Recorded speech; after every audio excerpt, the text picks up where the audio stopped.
Chapter 13. The Testimonies for the Church. 1855 Vision published in First Testimony.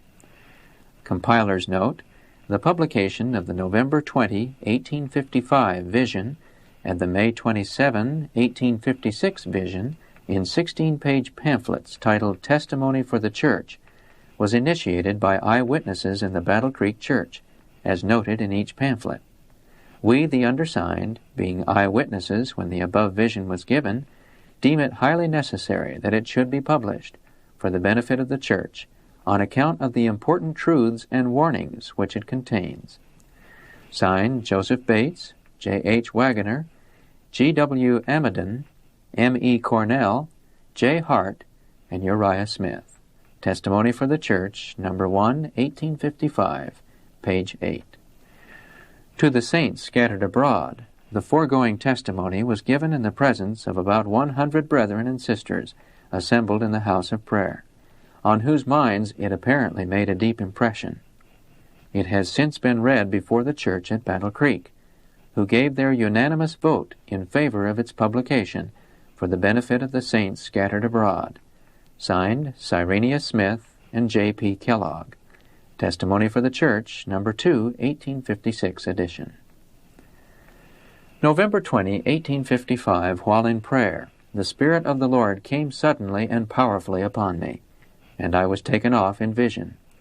I saw that the Spirit of the Lord has been dying away from the Church.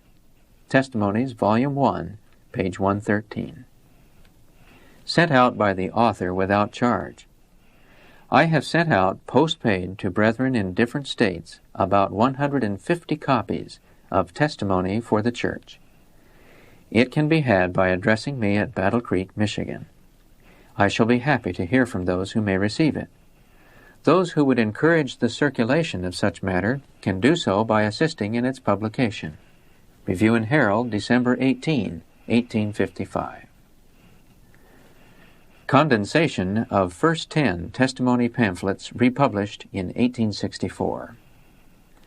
During the last 9 years, from 1855 to 1864, I have written 10 small pamphlets entitled Testimony for the Church, which have been published and circulated among Seventh-day Adventists. The first edition of most of these pamphlets being exhausted, and there being an increasing demand for them, it has been thought best to reprint them, as given in the following pages, omitting local and personal matters, and giving those portions only which are of practical and general interest and importance.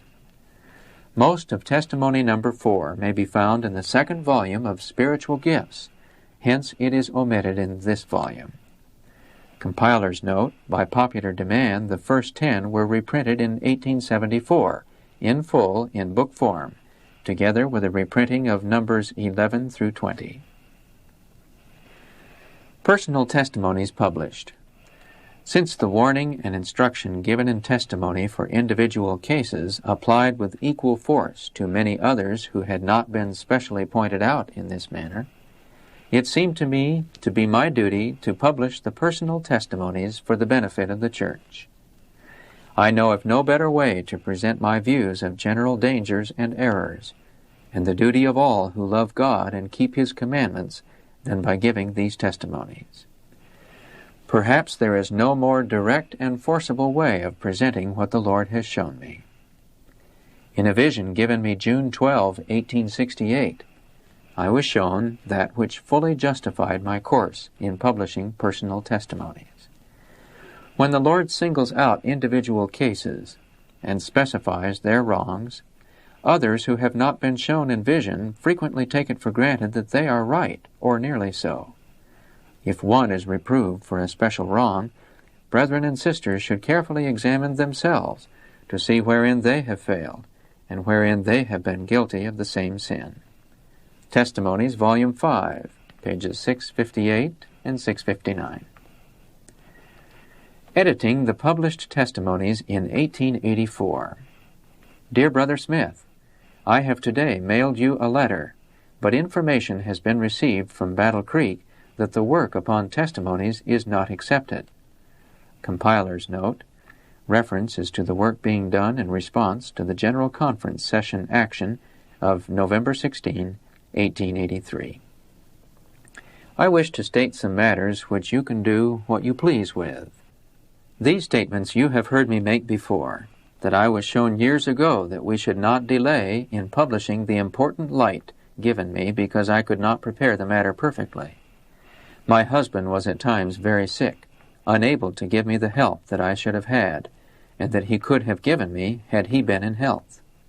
On this account I delayed putting before the people that which has been given me in vision.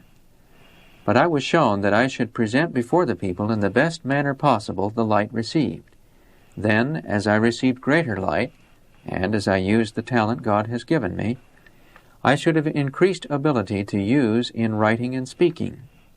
I was to improve everything as far as possible, bringing it to perfection, that it might be accepted by intelligent minds. As far as possible, every defect should be removed from all our publications.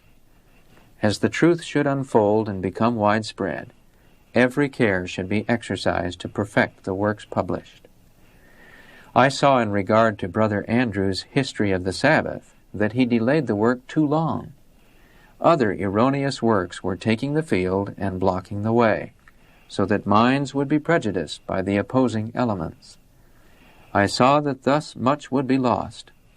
After the first edition was exhausted, then he could make improvements, but he was seeking too hard to arrive at perfection. This delay was not as God would have it. Ellen G. White desired language correctly used. Now, Brother Smith, I have been making a careful, critical examination of the work that has been done on the testimonies, and I see a few things that I think should be corrected in the matter brought before you and others at the General Conference in November of 1883.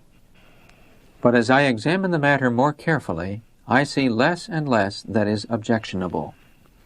Where the language used is not the best, I want it made correct and grammatical, as I believe it should be in every case where it can be without destroying the sense.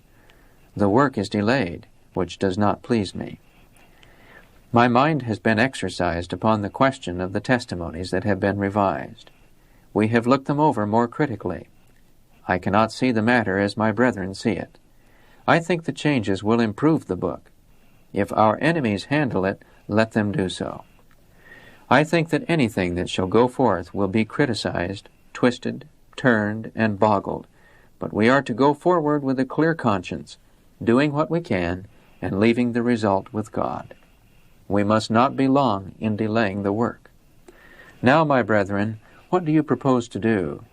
I do not want this work dragging along any longer. I want something done, and done now. Letter 11, 1884. Written from Healdsburg, California, February 19, 1884. The work of E.G. White selecting matter for the testimonies. I must select the most important matters for the testimony, Volume 6, and then look over everything prepared for it, and be my own critic. For I would not be willing to have some things which are all truth to be published, because I fear that some would take advantage of them to hurt others. After the matter for the testimony is prepared, every article must be read by me. I have to read them myself, for the sound of the voice in reading or singing is almost unendurable to me. I try to bring out general principles, and if I see a sentence which I fear would give someone excuse to injure someone else, I feel at perfect liberty to keep back the sentence, even though it is all perfectly true. Letter 32, 1901. Letters to help others. Anticipated use of letters. I am endeavoring by the help of God to write letters that will be a help not merely to those to whom they are addressed, but to many others who need them. Letter 79, 1905.